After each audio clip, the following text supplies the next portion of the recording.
ओम शांति।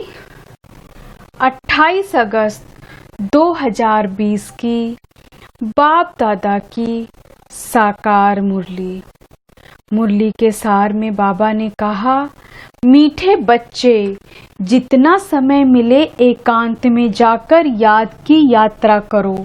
जब तुम मंजिल पर पहुंच जाएंगे तब यह यात्रा पूरी हो जाएगी।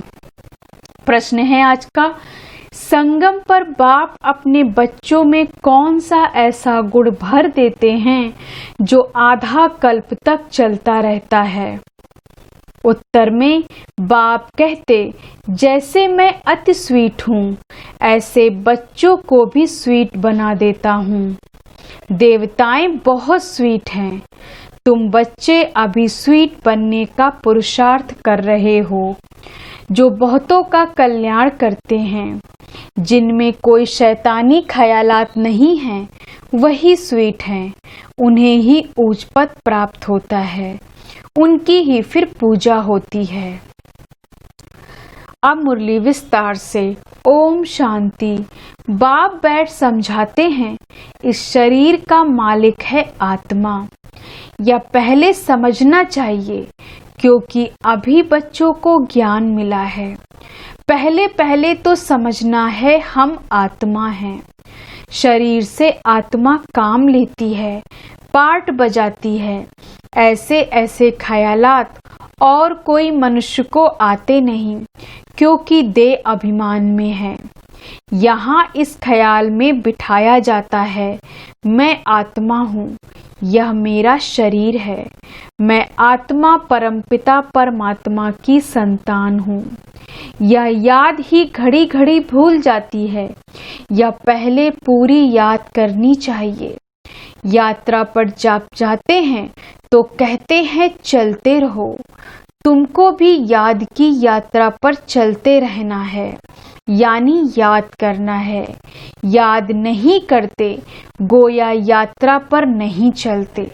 देह अभिमान आता है, देह अभिमान में कुछ न कुछ विकर्म बन जाता है। ऐसे भी नहीं, मनुष्य सदैव विकर्म करते हैं, फिर भी कमाई तो बंद हो जाती है ना। इसलिए जितना हो सके याद की यात्रा में ढीला नहीं पड़ना चाहिए। एकांत में बैठ अपने साथ विचार सागर मंथन कर पॉइंट्स निकालनी होती है। कितना समय बाबा की याद में रहते हैं, मीठी चीज की याद पड़ती है ना। बच्चों को समझाया है, इस समय सभी मनुष्य मात्र एक दो को नुकसान ही पहुंचाते हैं। सिर्फ टीचर की महिमा बाबा करते हैं। उनमें कोई टीचर खराब होते हैं, नहीं तो टीचर माना टीच करने वाला, मैनर्स सिखलाने वाला। जो रिलीजियस माइंडेड अच्छे स्वभाव के होते हैं, उनकी चलन भी अच्छी होती है। बाप अगर शराब आदि पीते हैं तो बच्चों को भी वह संग लग जाता है। इसको कहेंगे खराब संग, क्योंकि रावण राज्य है ना। राम राज्य था तो जरूर, परंतु वह कैसे था, कैसे स्थापन हुआ, यह वंडरफुल मीठी बातें तुम बच्चे ही जानते हो। स्वीट स्वीटर स्वीटेस्ट कहा जाता है ना। बाप की याद में रहकर ही तुम पवित्र बन और पवित्र बनाते हो। बाप नई सृष्टि में नहीं आते हैं। सृष्टि में मनुष्य, जानवर, खेती बाड़ी आदि सब होता है। मनुष्य के लिए सब कुछ चाहिए ना। शास्त्रों में प्रलय का वृतांत भी रॉन्ग है। प्रलय होती ही नहीं, यह सृष्टि का चक्र फिरता ही रहता है। बच्चों को आदि से अंत तक ख्याल में रखना है। मनुष्यों को तो अनेक प्रकार के चित्र याद आते हैं, मेले मलाखड़े याद आते हैं। वह सभी हैं हद के, तुम्हारी है बेहद की याद। बेहद की खुशी, बेहद का धन, बेहद का बाप है ना। हद के बाप से सब हद का मिलता है, बेहद के बाप से बेहद का सुख मिलता है। सुख होता ही है धन से, धन तो वहाँ अपार है। सब कुछ सतो प्रधान है वहाँ। तुम्हारी बुद्धि में है हम सतो प्रधान थे फिर बनना है, या भी तुम्हें अभी जानते हो तुम्हारे में भी नंबरवार है। स्वीट स्वीटर स्वीटेस्ट है ना, बाबा से भी स्वीट होने वाले हैं, वही ऊंच पद पाएंगे। स्वीटेस्ट वह हैं जो बहुतों का कल्याण करते हैं, बाप भी स्वीटेस्ट है ना, तब तो उनको याद करते हैं। कोई शहद या चीनी को ही स्वीटेस्ट नहीं कहा जाता, या मनुष्य की चलन पर कहा जाता है। कहते हैं ना, यह स्वीट चाइल्ड मीठा बच्चा है। सतयुग में कोई भी शैतानी बात नहीं होती। इतना ऊंच पद जो पाते हैं जरूर यहाँ पुरुषार्थ किया है। तुम अभी नई दुनिया को जानते हो, तुम्हारे लिए तो जैसे कल नई दुनिया सुखधाम होगी। मनुष्यों को पता ही नहीं शांति कब थी। कहते हैं विश्व में शांति हो, तुम बच्चे जानते हो विश्व में शांति थी जो अभी फिर स्थापन कर रहे हो। अब यह सभी को समझाए कैसे? ऐसी ऐसी पॉइंट्स निकालनी चाहिए जिसकी बहुत चाहना है मनुष्यों को। विश्व में शांति हो इसके लिए रड़ी मारते रहते हैं क्योंकि अशांति बहुत है। या लक्ष्मी नारायण का चित्र सामने देना है। इनका जब राज्य था तो विश्व में शांति थी, उनको ही हेवन डीटी वर्ड कहते हैं। वहाँ विश्व में शांति थी। आज से 5000 वर्ष पहले की बातें और कोई नहीं जानते। यह है मुख्य बात। सब आत्माएं मिलकर कहती हैं विश्व में शांति कैसे हो। अभी आत्माएं पुकारती हैं तुम यहाँ विश्व में शांति स्थापन करने का पुरुषार्थ कर रहे हो। जो विश्व में शांति चाहते हैं उन्हें तुम सुनाओ कि भारत में ही शांति थी। जब भारत स्वर्ग था तो शांति थी, अब नर्क है। नर्क कलयुग में अशांति है क्योंकि धर्म अनेक है, माया का राज्य है, भक्ति का भी पोंप है। दिन प्रतिदिन वृद्धि होती जाती है। मनुष्य भी मेले मला खड़े आदि पर जाते हैं, समझते हैं जरूर कुछ सच होगा। अभी तुम समझते हो उनसे कोई पावन नहीं बन सकते। पावन बनने का रास्ता मनुष्य कोई बता ना सके। पतित पावन एक ही बाप है, दुनिया एक ही है, सिर्फ नई और पुरानी कहा जाता है। नई दुनिया में नया भारत, नई दिल्ली कहते हैं। नई होनी है जिसमें फिर नया राज्य होगा। यहाँ पुरानी दुनिया में पुराना राज्य है। पुरानी और नई दुनिया किसको कहा जाता है या भी तुम जानते हो। भक्ति का कितना बड़ा प्रस्ताव है। इसको कहा जाता है अज्ञान। ज्ञान सागर एक बाप है। बाप तुमको ऐसे नहीं कहते कि राम राम कहो व कुछ करो। नहीं, बच्चों को समझाया जाता है वर्ड की हिस्ट्री ज्योग्राफी कैसे रिपीट होती है। या एजुकेशन तुम पढ़ रहे हो, इसका नाम ही है रूहानी एजुकेशन, स्पिरिचुअल नॉलेज। इसका अर्थ भी कोई नहीं जानते। ज्ञान सागर तो एक ही बाप को कहा जाता है, वह है स्पिरिचुअल नॉलेजफुल फादर। बाप रूहों से बात करते हैं, तुम बच्चे समझते हो रूहानी बाप पढ़ाते हैं। यह है स्पिरिचुअल नॉलेज। रूहानी नॉलेज को ही स्पिरिचुअल नॉलेज कहा जाता है।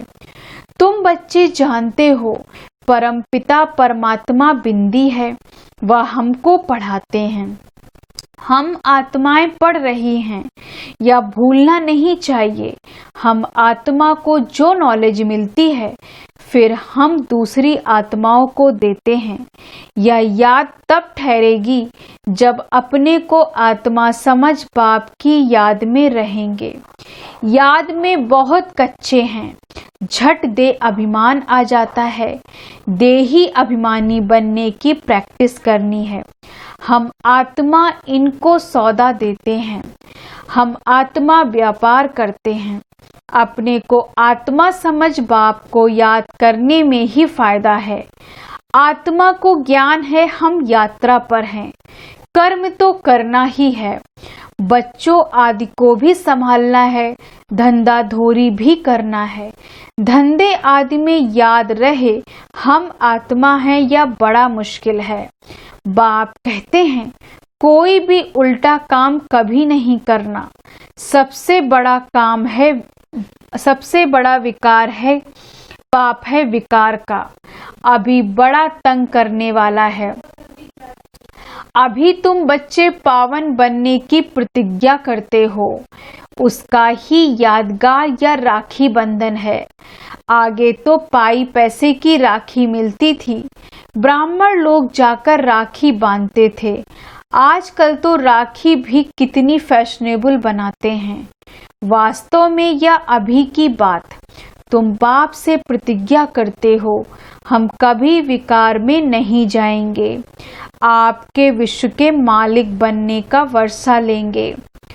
बाप कहेंगे 63 जन्म जो विषय वैतरणी नदी में गोते खाए, अब तुमको क्षीर सागर में ले चलते हैं। सागर कोई है नहीं, भेंट में कहा जाता है। तुमको शिवालय में ले जाते हैं, वहां अथाह सुख है। अभी यह अंतिम जन्म है। हे आत्माएं पवित्र बनो। क्या बाप का कहना नहीं मानेंगे? ईश्वर तुम्हारा बाप कहते हैं मीठे बच्चे विकार में नहीं जाओ। जन्म जन्मांतर के पाप सिर पर हैं, वह मुझे याद करने से ही भस्म होंगे। कल्प पहले भी तुमको शिक्षा दी थी। बाप गारंटी तब करते हैं जब तुम यह गारंटी करते हो कि बाबा हम आपको याद करते रहेंगे। इतना याद करते रहो जो शरीर का भान ना रहे। सन्यासियों में भी कोई कोई तीखे बहुत पक्के ब्रह्म ज्ञानी होते हैं, वह भी ऐसे बैठे बैठे शरीर छोड़ देते हैं। यहाँ तुमको तो बाप समझाते हैं पावन बनकर जाना है, वह तो अपनी मत पर चलते हैं। ऐसे नहीं कि वह शरीर छोड़कर कोई मुक्ति जीवन मुक्ति में जाते हैं, नहीं, आते फिर भी यहाँ ही हैं, परंतु उनके फॉलोवर्स समझते हैं कि वह निर्वाण गया। बाप समझाते हैं एक भी वापस नहीं जा सकता, कायदा ही नहीं, झाड़ वृद्धि को जरूर पाना है। अभी तुम संगम पर बैठे हो और सब मनुष्य हैं कलयुग में। तुम दैवी संप्रदाय बन रहे हो। जो तुम्हारे धर्म के होंगे वह आते जाएंगे। देवी देवताओं का भी वहाँ सिजरा है ना। यहाँ बदली होकर और धर्मों में कन्वर्ट हो गए हैं, फिर निकल आएंगे, नहीं तो वहाँ जगह कौन भरेंगे। जरूर वह अपनी जगह भरने फिर आ जाएंगे। यह बहुत महीन बातें हैं। बहुत अच्छे अच्छे भी आएंगे जो दूसरे धर्म में कन्वर्ट हो गए हैं, तो फिर अपनी जगह पर आ जाएंगे। तुम्हारे पास मुसलमान आदि भी आते हैं ना। बड़ी खबरदारी रखनी पड़ती है। झट जांच करेंगे यहाँ दूसरे धर्म वाले कैसे जाते हैं। इमरजेंसी में तो बहुतों को पकड़ते हैं, फिर पैसे मिलने से छोड़ भी देते हैं। जो कल्प पहले हुआ है तुम अभी देख रहे हो, कल्प आगे भी ऐसा ही हुआ था।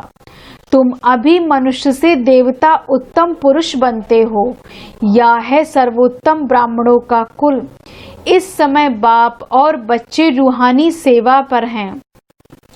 कोई गरीब को धनवान बनाना यह रूहानी सेवा है। बाप कल्याण करते हैं तो बच्चों को भी मदद करनी चाहिए। जो बहुतों को रास्ता बताते हैं वह बहुत ऊंच चढ़ सकते हैं।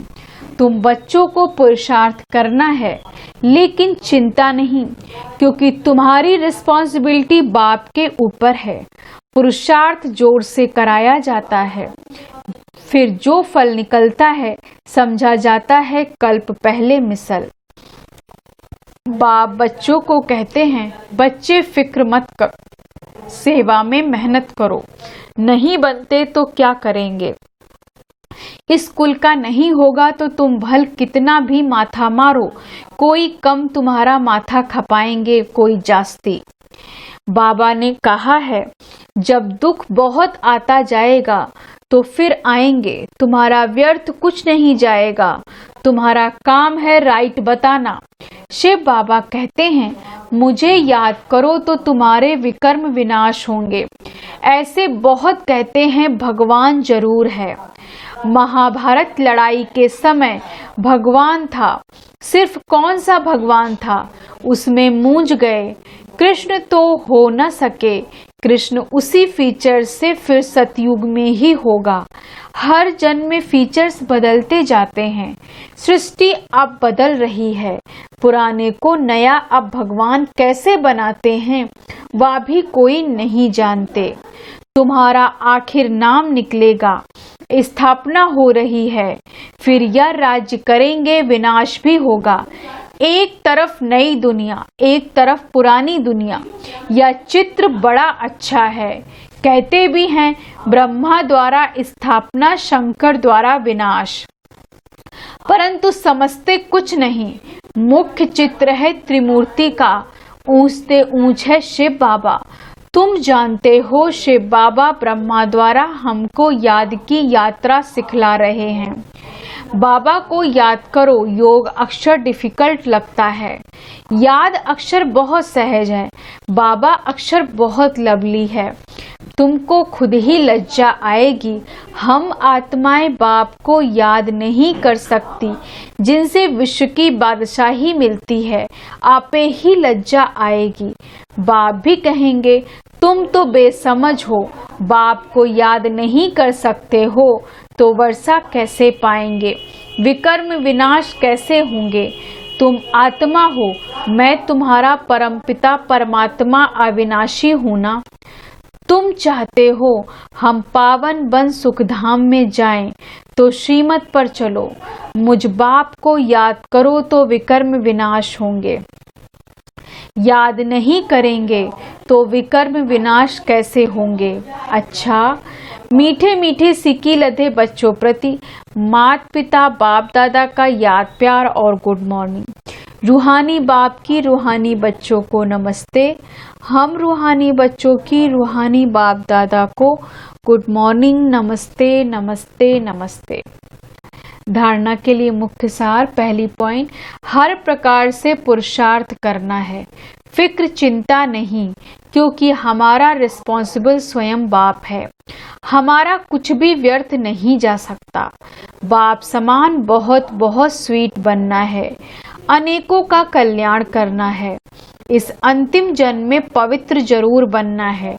धंधा आदि करते अभ्यास करना है कि मैं आत्मा हूँ। वरदान है आज का, हर कदम में पद्मों की कमाई जमा करने वाले सर्व खजानों से संपन्न व तृप्त आत्मा भव। हर कदम में पद्मों की कमाई जमा करने वाले सर्व खजानों से संपन्न व तृप्त आत्मा भव।